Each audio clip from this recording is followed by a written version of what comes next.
Welcome to Philippine Showbiz Updates. Latest updates ang hatid sa iyo ng channel na ito, at kung mahilig ka sa mga ganitong kaganapan sa showbiz, ay maaari mong isubscribe ang channel na ito para laging updated sa showbiz ganap.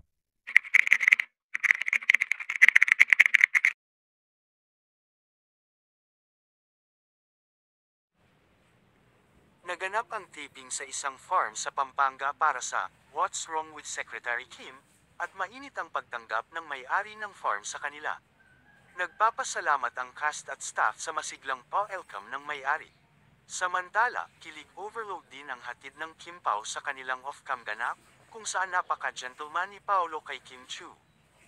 Sa unang video, makikita si Paolo na tinatabunan si Kim gamit ang kamay para hindi ito mainitan. Sa pangalawang video, hinihintay niya si Kim para sabay silang maglakad.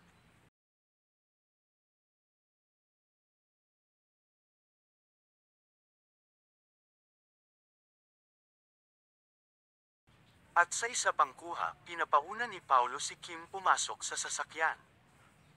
Talagang napaka-gentleman ni Paolo, kaya madalas siyang purihin ng mga kasamahan sa trabaho dahil sa maayos na pagtrato nito sa mga kasamahan. Don't forget to like, comment, and subscribe for more updates.